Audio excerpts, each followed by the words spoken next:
Hello, everybody. It's me, Christina, from Life of Wine and Books. It has been, I'm not even going to talk about it. I'm not going to talk about the fact that it's been 2 years since I've been on here and I've uploaded anything. But here I am. I'm back. Maybe, not entirely sure. But for right now, I am in fact back. Quick life update. Let's see, 2 years ago. 2 years ago, we had just moved into this house. Willow was still a bitty puppy. She's very tiny. She's bigger now. She's right here at my feet. She's 13 pounds. That's as big as she's getting. I've gotten married since then. It was beautiful, perfect, everything I could have expected and more. My husband and I are so happy. Last year for our 1 year anniversary, we went to Disney World, which is like my favorite place ever, which was so much fun. We're still in the same house we were in. We've kind of changed it up a little bit. Where I am right now is my library, as my husband likes to call it. Ironically, there's some rooms in the house with more books in here, but that's fine. This used to be our game room, and right where I'm sitting used to be shelves, and we had all of our board games, and we had like a table, and we weren't really using it. So we kind of switched it up, moved all of the board game stuff to the basement. And now I have this cozy little library with a beautiful fireplace that we can't use because like pretty much everything in this house, it's broken. Other big life update and kind of why I'm coming back to doing this is I'm unemployed. I was a teacher for 10 years. Last year, I finished the school year and resigned. And I am no longer a teacher. I have applied for some jobs out there that are a little bit different, but kind of similar to what I've been doing and what I'm interested in. So all of those would be part-time work from home type of jobs that I am looking for because we are trying to start a family as well. And I'm very drained. So yeah, that is what I am doing. I'm gonna apologize now if Willow starts barking. She right in front of me, there's like a big door, like sliding glass door out to the backyard, and she saw something. So yeah, it's been a trip, but I'm back for now. I have a few ideas for some videos for next month. I don't know, because like I don't want this to be a chore for me, which is why I kind of just do it sometimes, but we'll see how it goes. In the meantime, you didn't want to hear me rambling about how my life is chaotic, but I do have some books that I am here to talk about, and this is my extremely hefty October TBR. All right, so these books, I just rearranged them a little bit. They're kind of just, I'm grabbing and going. I have a little bit of the method to the madness, and that is the first 4 books I'm talking about are books I am buddy reading, all with the same friend. And that is my friend Carrie, and that is for our Disney Lovers Readathon. On even number months, we do buddy reads, where it's basically find someone doing the readathon, buddy read with them. You pick the book, you do all of that on your own. Just you gotta buddy read something. So I had been looking a few weeks ago for spooky books. I posted that to the Discord, which I will link down below. And Carrie and I were kind of talking about it on there, and then I showed her some books that I was hoping to read, and she showed me some books she was hoping to read, and we kind of just our TBRs kind of meshed up a lot, and so we have 4 books that we both planned on reading next month. And one of them was planned ahead of time. The rest was just happenstance because of like this communication stuff. So we're like, let's just buddy read all of them because we're already going to be reading them. So I'm going to start with those. And the first one there is The Stranger Upstairs by Lisa M. Matlin. Yes. I don't know a lot about this. I've heard it's hit or miss. It's about a woman. She buys a house. Things go wrong. It's pretty much my life. Knock on wood, there's wood right here. The only thing we have not had in this house is a ghost. All I know is she buys the house, it goes wrong. The cover is stunning. It is my book of the month book. I am trying to do better. I hauled a bunch of book of the month books and just a bunch of books in my Pango. I'll link that down below as well. But this is one I recently got, and I have read a few that I've recently got. So this is one of the books. We also have The Witch of Brownwick, The Curse of Arwen Blackwood. It is about a woman starting a new job. I don't really know. And there's a force that stalks her every move. Then she learns the curse of Arwen Blackwood, a witch burned at the stake over 100 years ago. The curse states that 7 must die in order for the witch to return to human form and take revenge on the village that condemned her. I have 3 witch books on my TBR. I started my Halloween TBR last week in mid-September, and I have 3 books on there about witches exacting curses. I have The Remaking by Clay McLeod Chapman. How do I pronounce that? Tell me down below, please. And then The Witch in the Well. I read The Remaking and I loved it. The Witch in the Well is on my TBR for this week, and then I have this one as well. I think this is like an indie self-published type of book. Someone recommended it. They wrote it and they recommended it on one of the Facebook groups I'm in when people were asking for spooky book recommendations, and it sounded really good. And a self-published author is always something I'm trying to support, and I'm not very good at supporting them. So yeah, so I got this one. The other buddy read is Hex Education by Maureen Kilmer. This author wrote Suburban Hell, which has been on my Libby holds for forever. Every time it comes, I'm not ready and I defer it. So, but Suburban Hell, first of all, I love the purple cover. It's another witchy book. It's about these witches. They are in a coven in college. Something goes wrong. They burn down a building. Then they're coming back together as like adult suburban mom type of things, and things start to go awry again. I really like the premise of like a horror, like this horror book set in like suburbia. Kind of gives me like Southern Book Club's Guide for Slaying Vampire vibes, or what's the other one? My Best Friend's Exorcism. And so, yeah. So we're reading this. I pre-ordered this one from Barnes & Noble. And then the final one, this is the one we planned on doing first, and then just everything spiraled from there, is Misrule by Heather Walter. Yes, couldn't remember if it was Heather Walter or Walters. This is the second book in the Malice duology, which is kind of like an origin story for Maleficent. It gives very much Wicked vibes, if you see the musical Wicked. I'm not going to get into what this one is about because it would have major spoilers for the first book, but it is like a Maleficent origin story. So those are all the books I'm buddy reading with Carrie. I still have 2 massive stacks right here to get through. Just gonna start grabbing and going.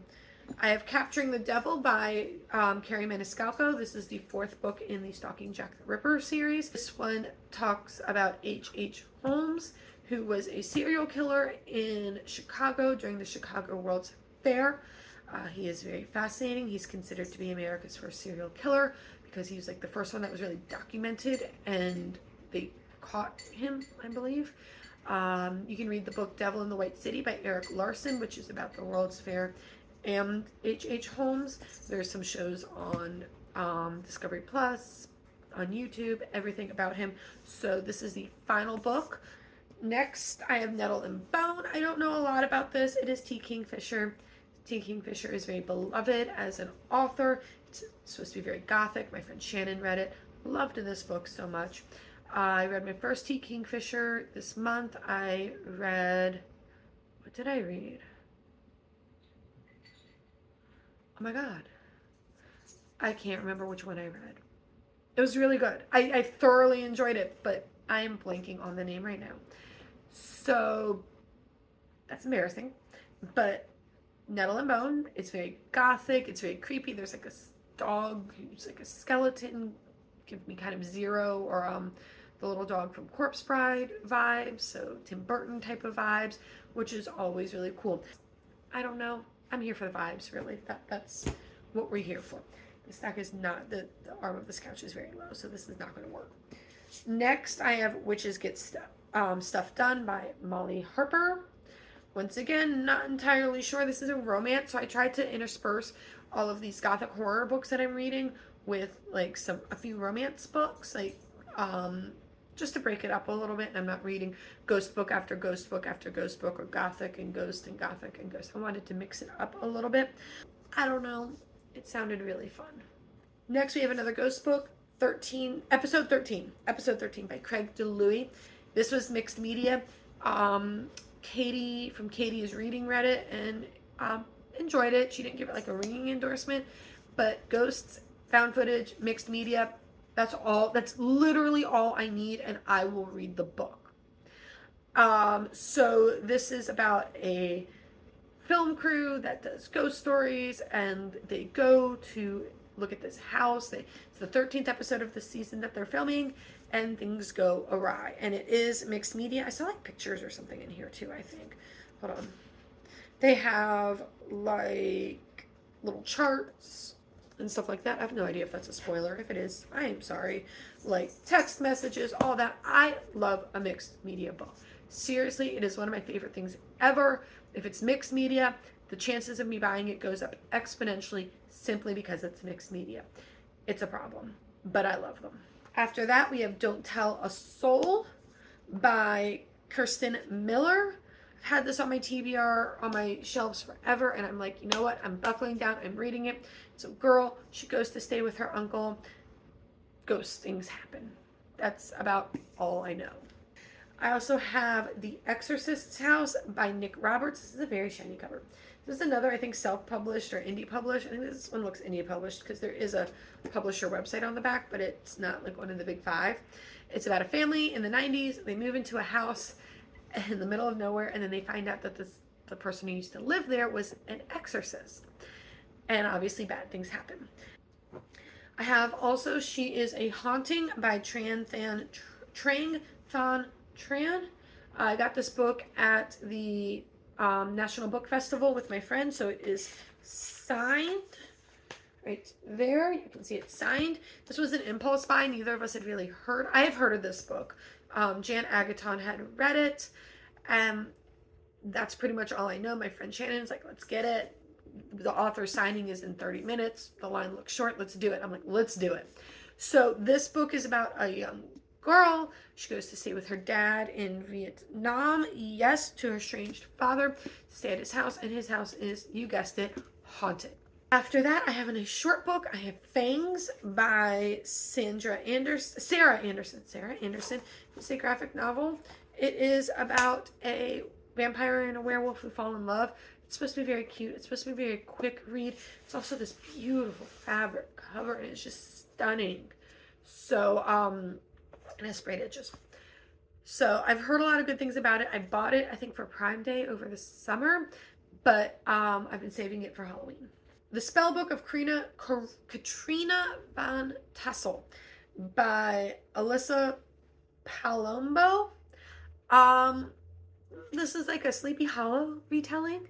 I'm also reading Hollow, which is a graphic novel on my phone. I don't remember the author's name, but I thought it'd be cool to read both of these and then watch Sleepy Hollow.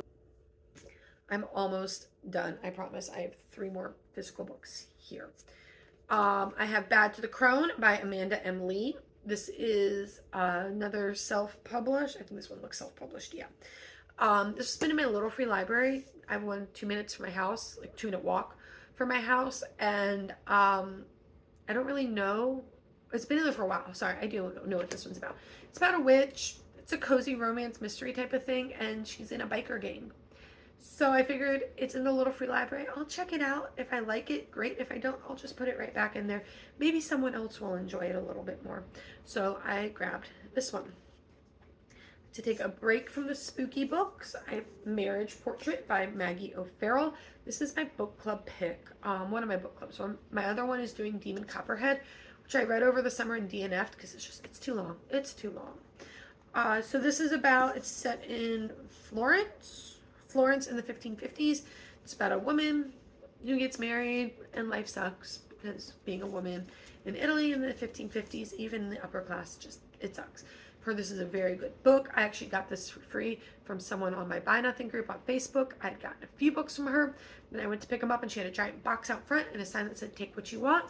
Flipped through, this was here. I'm like, great, if I like it. If not, I'll put it either on Pango or in a little free library. And the last, I have 2 books. My graphic novel I have, another one is Ghosted in LA Volume 1 by Sina Grace, Siobhan Keenan, and Kathy Lee. It's about a girl moves to LA and she can see ghosts all of a sudden. It's super short. It's like super short. It's kind of tall. It is kind of tall, but it's super short in terms of like length. So I've had this for a while. I went on a like graphic novel buying bender over the summer or like end of last school year, so like May, June, and this is one of them, and it's just been sitting on my shelf. Figure I might as well give it a shot now. If I like it, great. If I don't, life sucks. And finally, I'm doing this one as an audiobook, but I have the physical book, and that is Beyond the Wand by Tom Felton. This is his memoir of him, his time as Draco Malfoy and filming the Harry Potter franchise. I'm so excited. I've had this book literally since it came out. I don't think I pre-ordered it. I think I pre-ordered the audiobook on Audible, but I didn't pre-order the physical book. This was gifted to me. Yep. This was gifted to me from Lattes and Literature on Instagram. So I've had this. I just haven't read it yet. Halloween seemed like the perfect time to read it. So guys, that's it. I have books all over now. I have to take them back upstairs, put them all back on my TBR cart. But these are all the books I'm hoping to read in October. I have audiobooks too, but those are more of whatever comes in on Libby is what I'm going to try to read. So it's not as set in stone as my physical TBR. So that's it. Thank you guys for joining me. Hopefully I'll be back a little bit more and on a little bit more. I can't promise anything, but in the meantime, make sure you subscribe, like this video if you enjoyed it. Let me know what book you're reading in October that you're really looking forward to. I'd love to hear it. And if it's spooky, even better, because I'm always looking for spooky books. So that's it. I'll see you guys next time. Bye.